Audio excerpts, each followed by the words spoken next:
Approche, écoute-moi doucement. Je ne parle pas fort. Les chiens n'ont pas besoin de crier pour dire ce qui fait mal.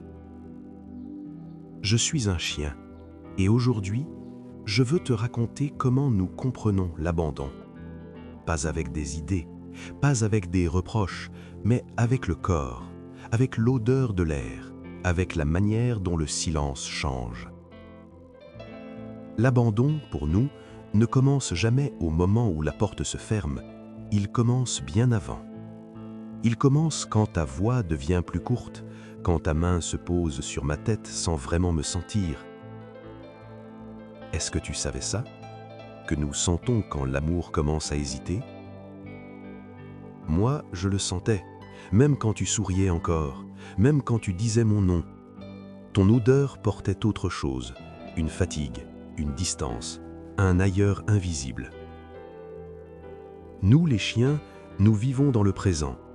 Mais quand le présent devient froid, nous le savons tout de suite.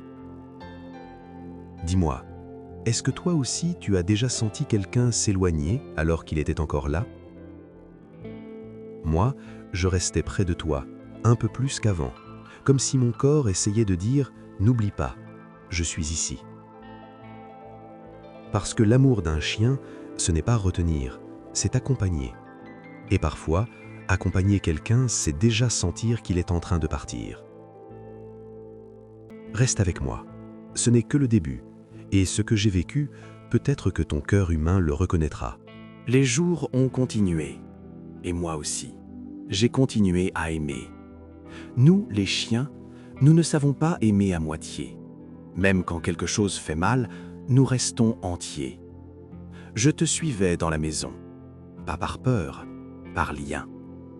Ta silhouette devenait plus rapide, moins disponible, et moi, je marchais un peu derrière.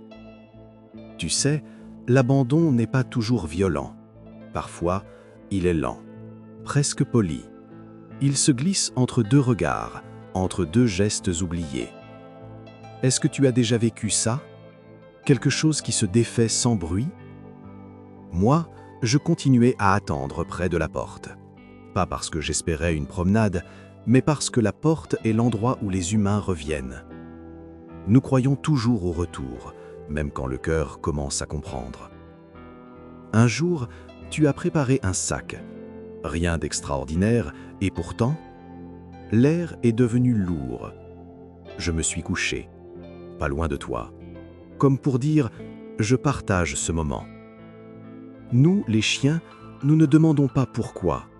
Nous demandons seulement « puis-je rester ?» Dis-moi, est-ce que toi aussi, tu as déjà voulu rester alors que tout indiquait que c'était la fin? Moi, je suis resté, jusqu'au dernier regard, jusqu'au dernier geste. Parce que pour un chien, aimer, c'est être là, même quand le monde commence à se fermer. Et puis, il y a eu la séparation. Pas celle que tu imagines, pas encore.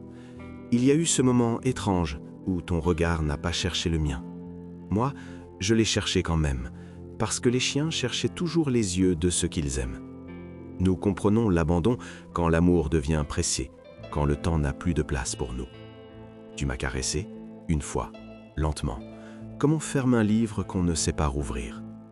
À cet instant, j'ai compris, pas avec tristesse, mais avec une sorte de calme, le calme de ceux qui aiment sans attendre en retour. Dis-moi, est-ce que tu crois qu'on peut aimer quelqu'un, même au moment où il nous laisse derrière lui? Moi, je crois que oui, parce que l'amour d'un chien ne disparaît pas, il se transforme, il devient un souvenir, il devient trace, il devient patience. Et si cette histoire te touche, si tu ressens quelque chose en m'écoutant, alors reste ici avec moi. Abonne-toi à Voix de Chien pour ne pas perdre nos nouvelles histoires. Je te parle chaque jour, tous les jours.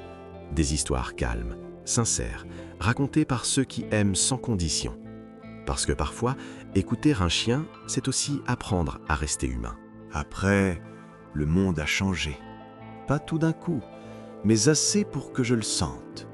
Il y a eu d'autres odeurs, d'autres murs, d'autres silences. Et moi, je me suis transformé. Nous, les chiens, nous ne restons pas figés dans la douleur. Nous apprenons, même quand ça fait mal. J'ai appris que l'abandon ne dit pas toujours quelque chose sur celui qui est laissé. Il parle souvent de celui qui part. Est-ce que tu y as déjà pensé? Que certaines ruptures ne sont pas un rejet, mais une incapacité d'aimer plus loin. Moi, je n'ai jamais cessé d'aimer. J'ai seulement appris à aimer autrement. Aujourd'hui, quand je me couche au soleil, je pense encore à toi, sans colère, sans tristesse, avec douceur. Parce que l'amour que nous donnons ne se perd jamais vraiment. Il reste quelque part, comme une chaleur, comme une trace invisible. Dis-moi, avant de partir, qu'est-ce que cette histoire a réveillé en toi? Un souvenir? Une absence? Un amour silencieux? Si tu en as envie, écris-le dans les commentaires. Ici, on s'écoute. Et si tu veux continuer ce chemin avec moi, abonne-toi à Voix de Chien pour ne pas perdre les nouvelles histoires. Il y en a tous les jours. Des histoires lentes, sensibles, racontées par une voix qui n'oublie jamais. Je suis un chien et je te remercie d'avoir écouté jusqu'au bout.